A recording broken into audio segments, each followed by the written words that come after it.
The golden glow from the chandeliers of the Stonebridge Country Club spilled like honey over the gleaming marble floors, casting long reflections that danced around the opulent hall.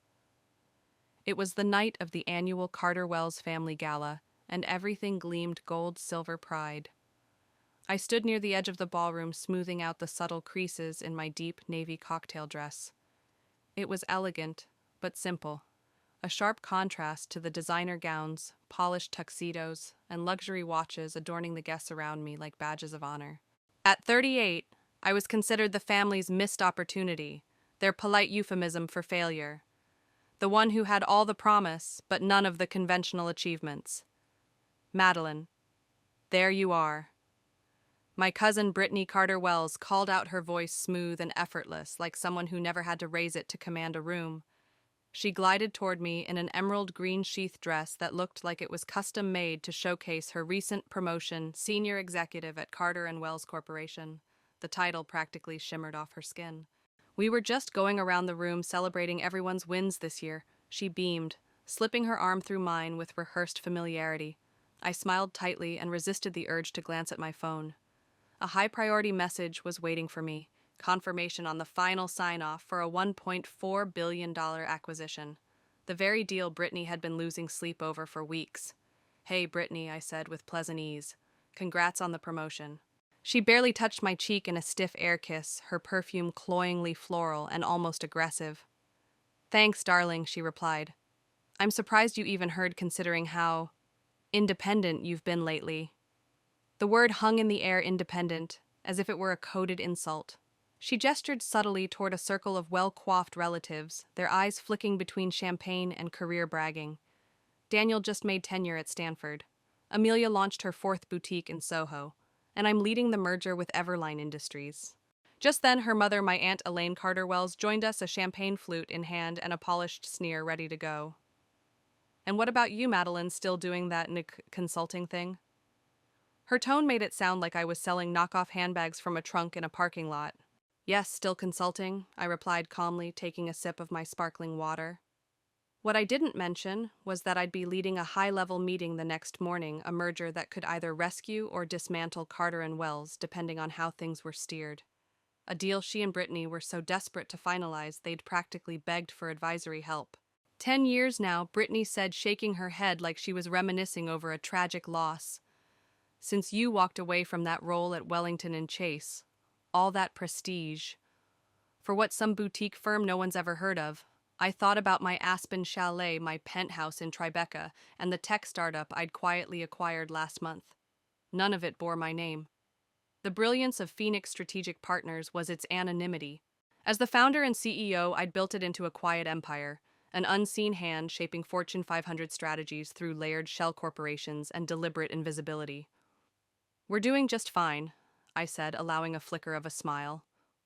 "And how's that merger going, by the way? I heard Everline's board isn't thrilled about the equity split proposal."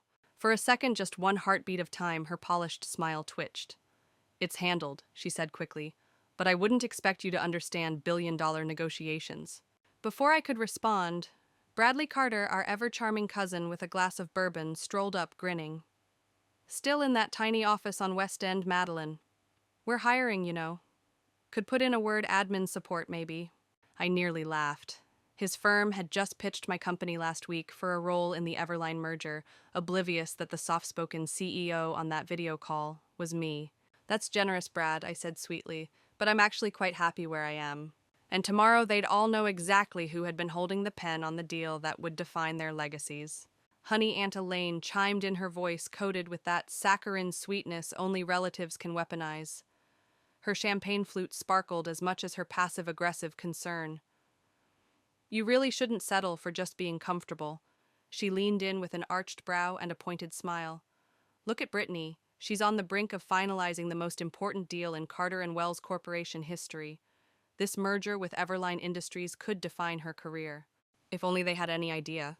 Everline wasn't some independent powerhouse they were courting. It was one of my carefully constructed shell companies assembled for the sole purpose of boxing Carter & Wells into a position of desperation. A strategic trap designed to ensure that Phoenix Strategic Partners could step in not as a savior, but as the orchestrator of a quiet acquisition. Brittany's supposed career-defining moment was in truth the final act of a long and deliberate plan I had spent years building. This wasn't just business growth, it was a reckoning. A calculated unveiling meant to show my family precisely what they had refused to see for so long. Speaking of the merger, Brittany glanced at her rose gold smartwatch, the kind that screamed limited edition and unnecessary. "I should run," she said, her voice breezy with importance. "We've got an early session with the consulting team tomorrow. You know how corporate is always wanting to keep the little guys involved for optics." She gave me a dazzling, dismissive smile, the kind you reserve for someone you think is beneath you. "You should swing by Madeline. See how a real business operates." I gently swirled what remained of my sparkling water, savoring the final sip before setting the glass down with calm precision. Actually, I said, my tone smooth and steady. "I've got a meeting myself. A signing ceremony, actually. Big contract. Should be a rather eventful morning." Across from us, Bradley couldn't resist chiming in. Ever the opportunist, he leaned in with a sly grin. "Finally scored a real client for that little firm of yours, huh?" His voice oozed condescension. I held his gaze and returned the smile, not smug, not sharp, but quietly confident. "You could say that," I replied. "Tomorrow's going to change a lot of things." I turned to leave my heels, clicking against the polished marble floor as I slipped out of the ballroom. Behind me, I heard Brittany's voice drop, but the sting in her words still reached my ears. Poor Madeline, still playing pretend after all these years. What a waste of potential. Settled in the quiet of my car, I finally opened the email that had been vibrating in my coat pocket. It was from Daniel Ross, my longtime senior advisor. The subject line was simple: "They're ready." His message confirmed what I already suspected. Carter and Wells' board was panicked. Desperation would force their hand. They would sign whatever was put in front of them. They still had no clue who actually held the reins. I drove through the glowing Manhattan night to my penthouse, a sleek, glass-wrapped sanctuary my family didn't even know existed. In the quiet of my office, I reviewed the merger documents one final time. The contract was dense, elegant, and packed with details that had been engineered over years. Hidden within it were critical clauses, leverage points that would give Phoenix Strategic Partners full control of Carter and Wells, and by extension, me. Brittany believed she was finalizing a life-altering corporate deal. In reality, she was placing the family's prized legacy in the hands of the cousin they'd always brushed aside. I unlocked a secured cabinet and retrieved a thick binder labeled Project Renaissance. Inside were years of meticulous strategy notes, family quotes, financial models, and recorded conversations. Every dismissive laugh, every underestimation, every veiled insult had become fuel. Each entry had brought me closer to this moment. I picked up my phone. "Rachel," I said to my assistant, "make sure the penthouse conference room is prepped for 9 a.m. sharp. Also, let's have the photographer on standby. I want every second documented." "Yes, Miss Phoenix," she replied instantly, her voice crisp and focused. That name, Miss Phoenix, had never once been uttered at a family gathering. But tomorrow it would appear in bold type on the last page of a billion-dollar contract. As I lay in bed, staring up at the ceiling of my quiet apartment in the sky, a slow smile played at the corners of my lips. Revenge didn't have to roar. It didn't need headlines or applause. Sometimes it just needed a single line written in ink across ivory paper. Madeline Phoenix, CEO, Phoenix Strategic Partners. The next morning, I stepped into my private elevator in the heart of Manhattan's most elite commercial tower. My deep charcoal Armani suit was tailored to perfection, its sleek lines hugging me like armor. As I ascended toward the 62nd floor, the city came to life below, blissfully unaware of the storm about to break above. When the doors opened to floor-to-ceiling windows and polished walnut paneling, Rachel was already waiting. I stepped forward, my heels striking the polished floor, with the deliberate cadence of someone who had waited a decade for this precise moment. "Good morning," I said, my voice measured, resonant, the kind that settles into a room and takes root. A light press of a button summoned the screens from the ceiling, descending in near silence as the Phoenix Strategic Partners insignia bloomed across them, sleek, silver, immutable. Apologies for the delay. I continued, my hands steady as I opened a leather folder thick with quiet power. Let's proceed with the meeting regarding the merger between Carter and Wells and Everline Industries. My uncle Richard Carter, once the immovable patriarch of our family and the steely-eyed helmsman of the Carter Empire, shifted in his seat, the illusion of control slipping from his shoulders like a coat too heavy to bear. A man who had presided over decades of boardroom dominance and Thanksgiving speeches now faltered beneath the weight of a name he no longer understood. Madeline. This isn't the time, he said, his voice scraping against the edges of civility, a crack in the facade. He cleared his throat with forced composure, but the tremor betrayed him. We're expecting A.M. Phoenix. Where is she? I raised my gaze and locked eyes with him, eyes I had once searched for approval in but no longer needed. My voice was velvet-wrapped steel, deliberate and unshakable. You're looking at her, Madeline Phoenix, founder and CEO of Phoenix Strategic Partners, and as of this morning, the principal stakeholder in Everline Industries. What followed was not silence, it was rupture. The kind of pause that swallows sound and breath and sense. Brittany, sitting in a designer chair that now seemed too lofty for her frame, looked as if the air had been knocked from her lungs. Her flawless foundation could not mask the pallor that bloomed beneath. Bradley, always overconfident and underprepared, pawed through the packet Rachel handed out like a drowning man grasping at instructions for lifeboat assembly. This is a mistake, Brittany finally blurted, her voice wobbling on a precipice between indignation and disbelief. You're just some boutique consultant. You operate out of what, even a closet downtown? I didn't blink. My smile was measured, ageless. Yes, one of our boutique offices. It creates a cozier atmosphere for clients who prefer discretion. But our full operations span 47 countries. We own this building. And through Everline's acquisition and the consolidation of Carter & Wells's debt, we now control your company. The lights from the projector painted clean lines across the gleaming conference table as I walked them through the presentation, a crescendo of dominance. Each slide was a scalpel cutting through their assumptions. Timelines of acquisition, corporate layers designed to veil the truth until now. Each shell company a chess piece.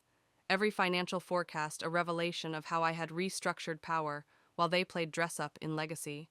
When I walked away from Wellington and Chase, I said, voice crisp, deliberate, you whispered that I had lost my edge, that I was weak for not clinging to a title.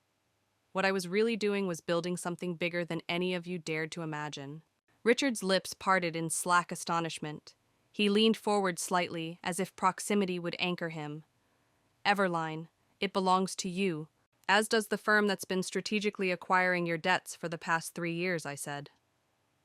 Every move has been part of this plan. Every step calculated. Every doubt you projected only fueled the silence I turned into strength. Then I turned to Brittany. She sat as though the very air in the room had betrayed her, as if the curated world she had constructed from polished optics and polished nails was crumbling grain by grain.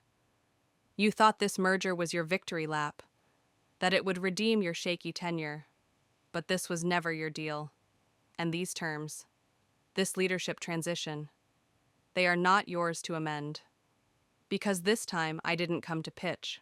I came to own. With quiet finality, I placed the contract on the table.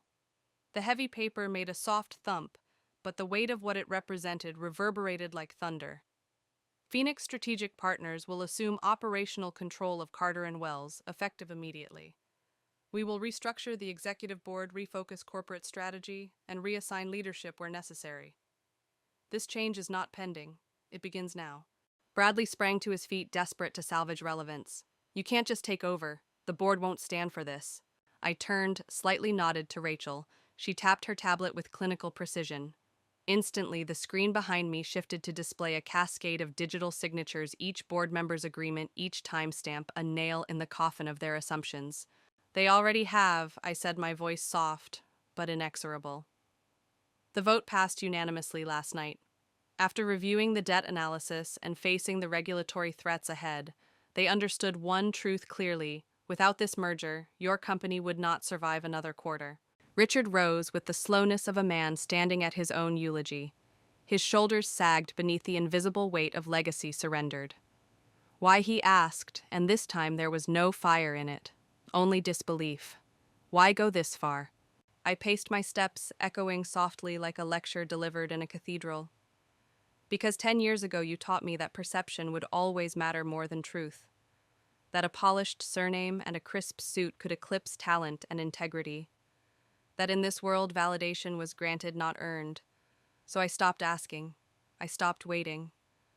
And I built something no one could deny. I stopped beside Brittany.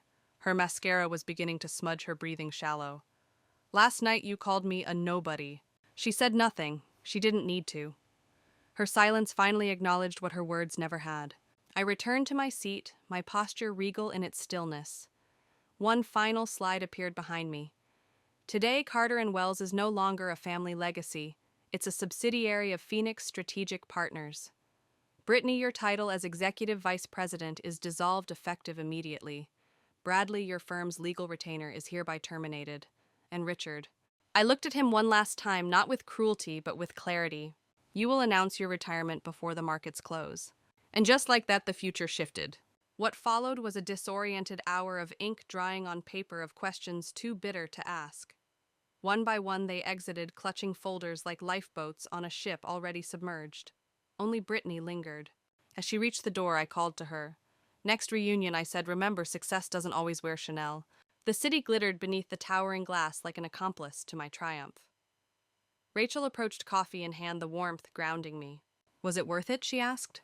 I thought of the dinners I sat through with clenched teeth, the dismissals disguised as advice, the years of invisibility.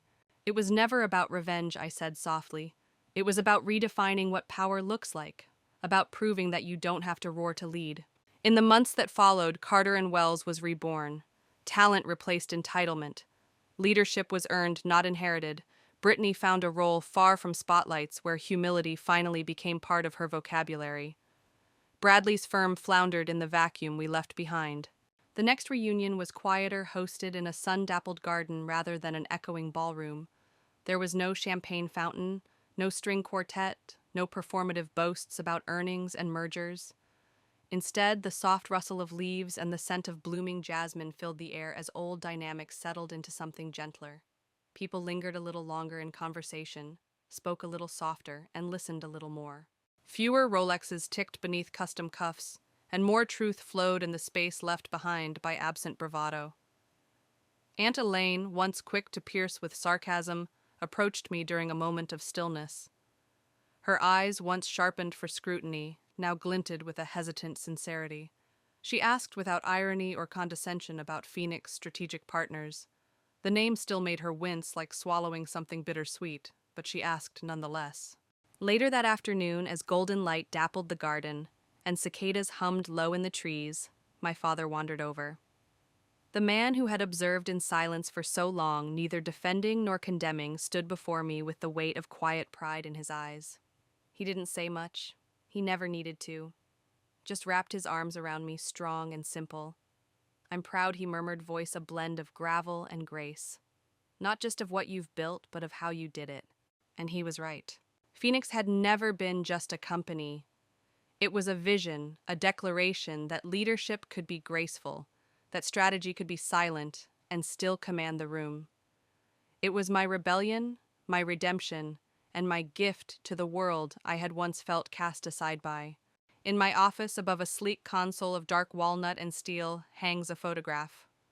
A moment frozen in time, Brittany's expression stunned, unraveling into disbelief the very second she saw me not as the cousin they dismissed, but as the force behind everything.